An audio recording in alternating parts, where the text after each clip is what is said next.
ব্যাংকের চাকরিকে হারাম উপার্জন বলা হয়ে থাকে। আমার প্রশ্ন হচ্ছে, যদি চাকরি করা হারাম হয়ে থাকে তবে ব্যাংকে অ্যাকাউন্ট করে টাকা রাখা কি হারাম হবে না? এছাড়া নগদ বিকাশের মতো মোবাইল ব্যাংকিং অ্যাকাউন্ট খোলাও কি হারামের মধ্যে রয়েছে? দেখুন, এই প্রশ্ন উত্তর হলো যে সুদ ইসলামের সবচেয়ে ভয়াবহ অপরাধ। হারাম উপার্জনের তালিকায় সবচেয়ে শীর্ষে হলো সুদ। অন্য কোনো হারামের ক্ষেত্রে আল্লাহ তাআলা এত কঠোরভাবে বলেন নাই, সুদের ব্যাপারে যত কঠোরভাবে বলেছেন। আল্লাহ এবং তার রাসূলের বিরুদ্ধে যুদ্ধ ঘোষণা শামিল বলেছেন। একটা জিনিস আপনারা লক্ষ্য রাখবেন, কোরআন এবং হাদিস যেটাকে সবচেয়ে কঠোরভাবে নিষেধ করেছে পৃথিবীতে, ওই জিনিসটাকে সবচেয়ে শক্তভাবে এস্টাবলিশ করা হয়েছে।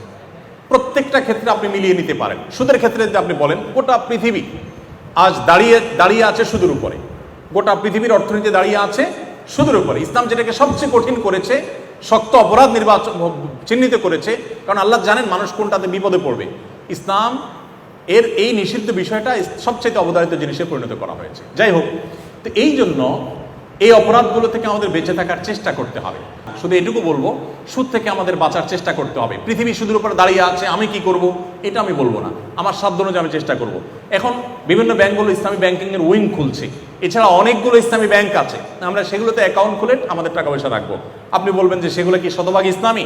ডেফিনেটলি শতভাগ ইসলামী না, কিন্তু তারা সুদকে হারাম মনে করে বাঁচার চেষ্টাটা করে। অ্যাটলিস্ট এতটুকু তো আছে, আর বাকিরা তো ঘোষণা দিয়ে সুদকে সমাজে এস্টাবলিশ করছে এবং বৈধ মনে করছে।